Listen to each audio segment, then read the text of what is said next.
Mari liburan yuk! Surakarta, Sala, Solo. Surakarta adalah nama resmi yang terdaftar secara kota administratif untuk wilayah ini. Dahulu, Surakarta atau Surakarta Hadiningrat merupakan wilayah kota sejak masa kejayaan Kerajaan Mataram Islam yang harus dipindahkan dari Kartasura ke Desa Sala karena konflik geger pecinan. Perpindahan ini membuat orang mengenal Surakarta sebagai Sala.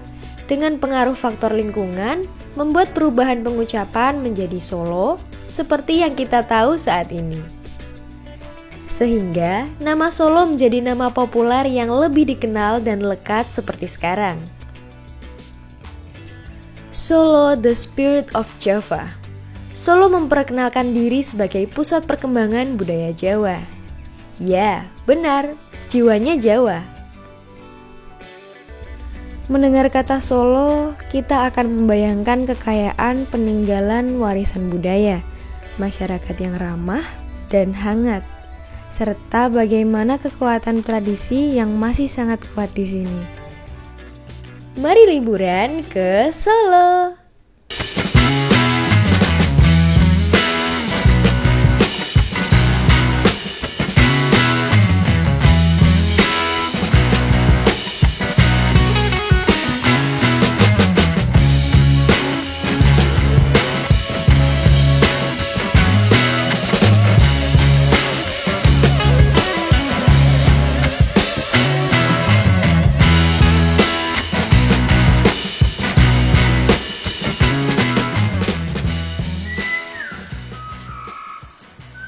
Nah, kali ini kita beristirahat di As-Salam Syariah Guest. Penginapan terletak di wilayah Pasar Kliwon yang juga terkenal sebagai kampung Arabnya kota Solo. Kalian bisa langsung reservasi saat datang kemari. Tempatnya tepat di belakang Pasar Kliwon atau lebih amannya kalian bisa reservasi secara online.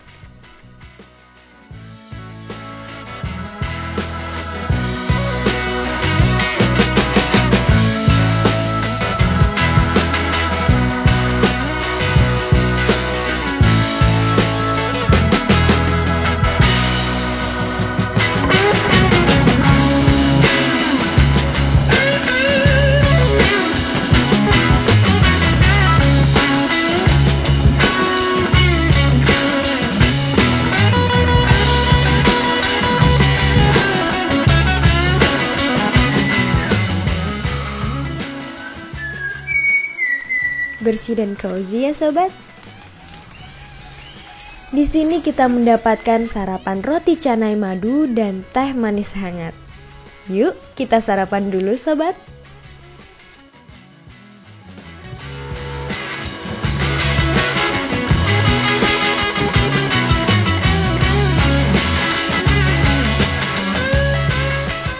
Atau kalau kalian mau sarapan dengan menu lain bisa banget.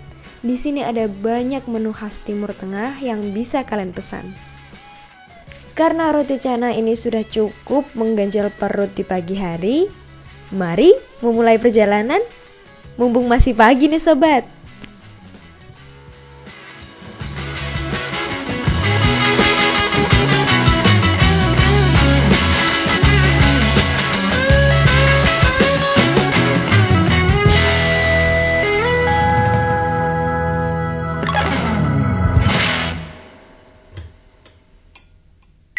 Yuk kita menuju Pura Mangkunegaran yang tidak jauh juga dari sini. Let's go!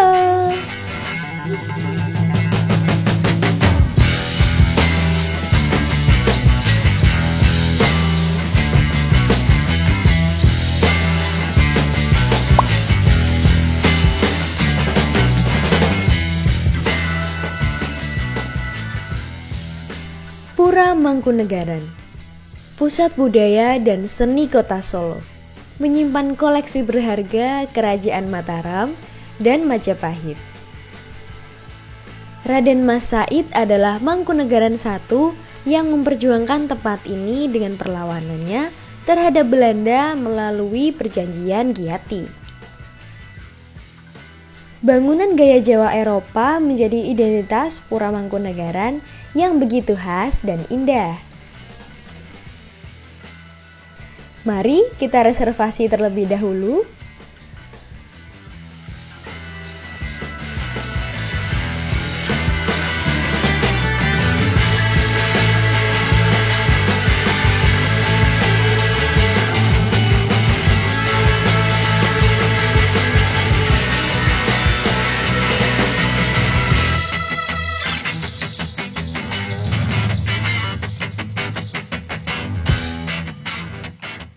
Tiketnya bisa ditunggu dulu di ruang tunggu sampai ada pemandu. Setiap wisatawan yang datang akan berkeliling ditemani oleh tour guide untuk memandu dan bercerita setiap detail sejarah yang ada di Pura Mangkunegaran.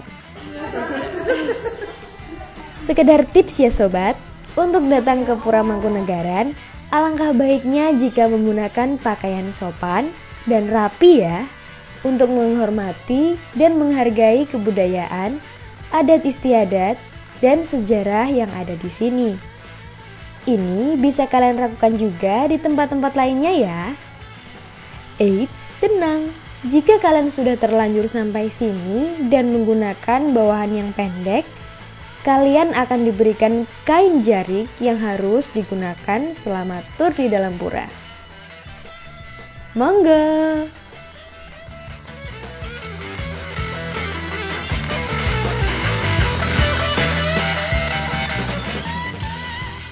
Memasuki Pura Mangkunegaran, kita akan disambut dengan halaman yang begitu luas dan air mancur di tengah-tengah depan pendopo. Warna kuning dan hijau khas keluarga Mangkunegaran yang mendominasi adalah wujud dari warna pari anom. Warna yang muda dan tidak mencolok. Warna yang balance membuat pendopo ini terasa begitu mewah dan megah.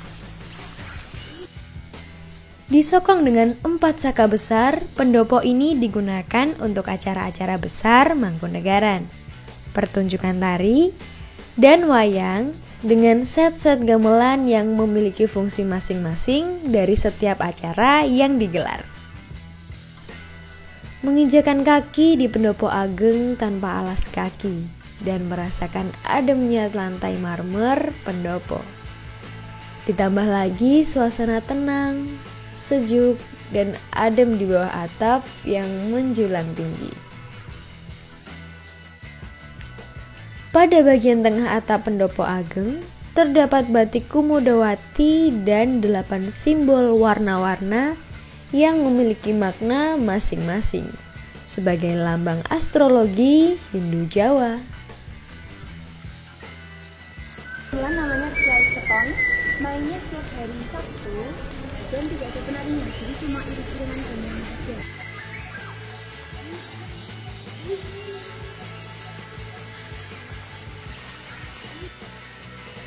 Dinaungi makna-makna yang baik sehingga terasa aman dan nyaman berlama-lama di sini. Selanjutnya adalah Paringgitan, bagian pemisah antara pendopo ageng dan dalam ageng.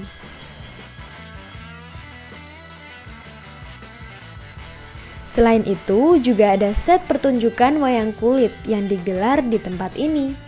Bangunan depan dalam ageng ini berbentuk kuthuk ngambang. Kita sudah sampai di pintu dalam ageng. Kita harus mematikan kamera dulu ya sobat. Memasuki dalam ageng, kita tidak diperkenankan untuk merekam atau memotret. Dalam ageng begitu menakjubkan dan magis sobat. Di dalam ageng merupakan kamar pengantin sang raja bersama permaisurinya, serta petanen atau tempat bersemayamnya Dewi Sri.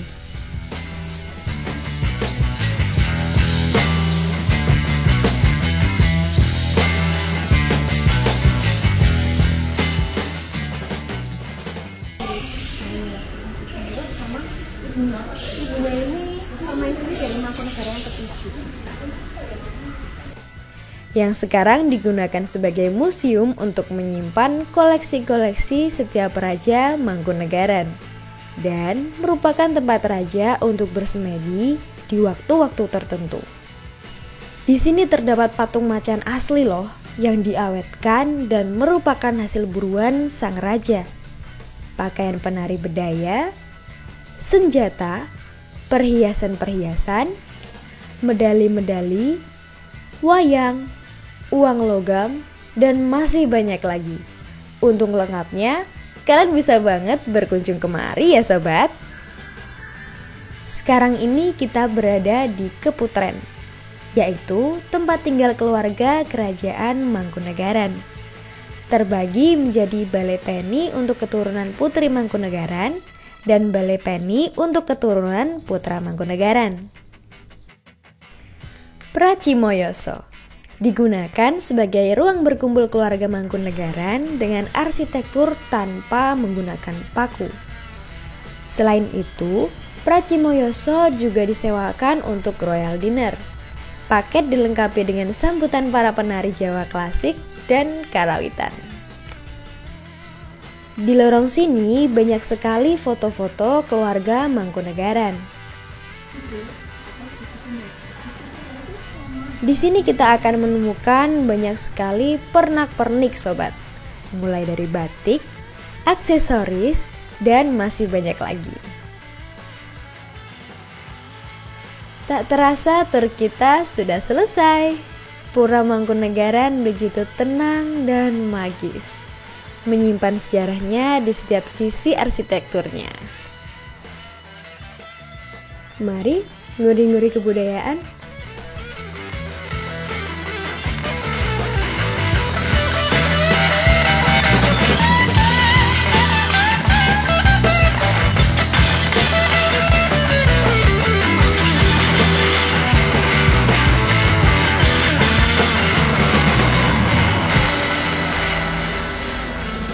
Tidak jauh dari sini, ada satu tempat lagi yang erat dengan Pura Mangkunegaran.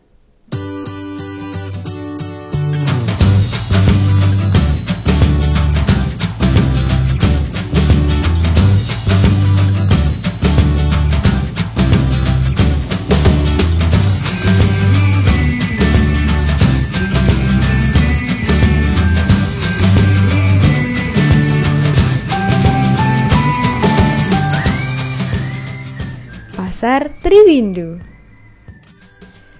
Pasar Triwindu berada di selatan kompleks Pura Mangkunegaran.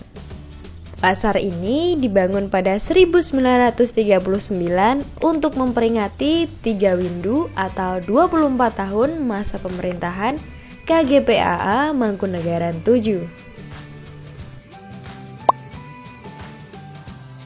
Sejarahnya, tempat ini dulunya adalah kandang kuda Pura Mangkunegaran yang kemudian dijadikan Pasar Triwindu. 3 Windu masa Adipati Sri Mangkunegaran bertahta, menjadi tempat ladang rezeki untuk masyarakatnya. Sejak awal dibangun, pasar ini menawarkan berbagai koleksi barang antik, mulai dari Gucci, piring antik, lampu antik, topeng, uang-uang zaman kuno, senjata kuno, wayang, dan masih banyak lagi. Masuk ke dalam Triwindu seolah setiap barang masing-masing bercerita. Pasar Triwindu ini juga jadi tempat favorit bagi para kolektor barang antik atau bahkan turis mancanegara. Selain dijual, barang-barang antik di sini juga disewakan sebagai properti syuting film. Pasar Triwindu ini sempat tidak terawat dan akhirnya dipugar pada tahun 2008 dan dibangun baru sesuai dengan arsitektur budaya Solo. Dipugar dan menjadi 2 lantai pasar, lorong-lorong di antara toko menjadi lorong waktu seperti mengajak kembali ke masa lalu, dengan penataan barang-barang dari setiap penjual. Aroma usang dan musik yang mengisi setiap ruang yang dilewati.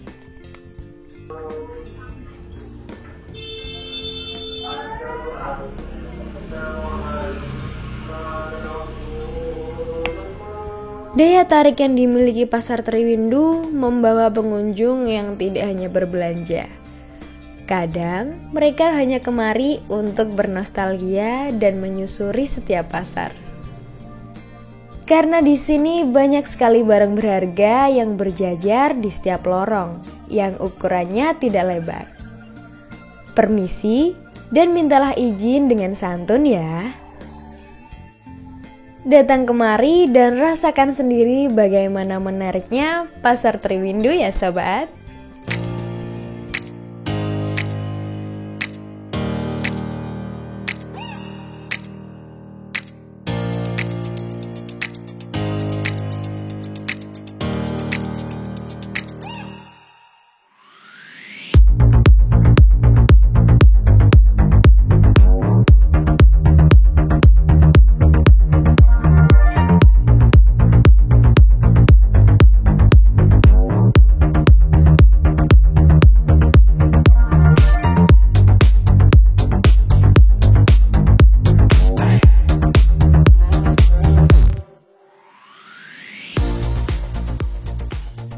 Mari berkuliner.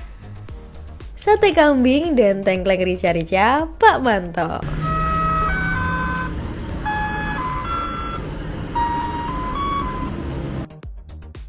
Makanan ini jadi kuliner legend yang wajib dikunjungi kalau ke Solo. Kuliner ini dirintis sejak tahun 1990.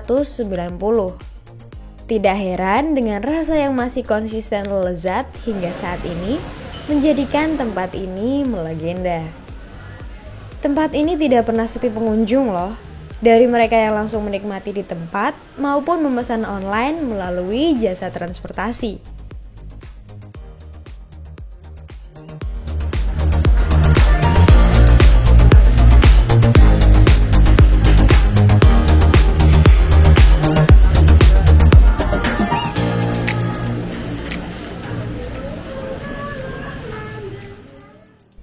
Yuk ke tempat tujuan terakhir kita.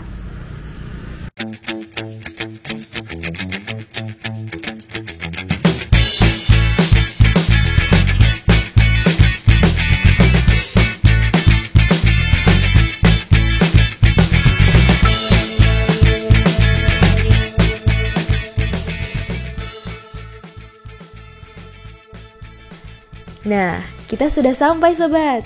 Oleh-oleh wajib yang bisa kalian bawa pulang nih sobat. Serabi Solo merupakan kudapan khas Solo yang bisa jadi pilihan pertama untuk keluarga dan kerabat. Selain serabi, di sini juga terdapat aneka ragam jajanan dan camilan lainnya.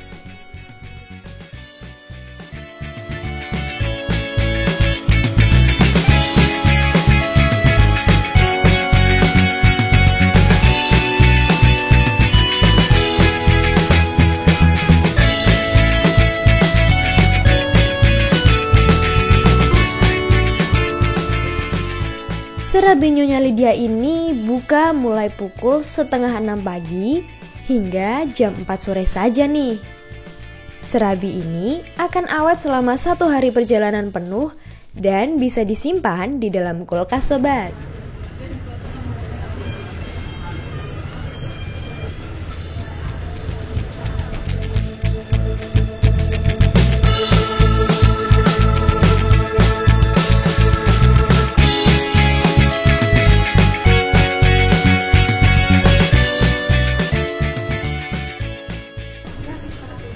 Gimana sobat?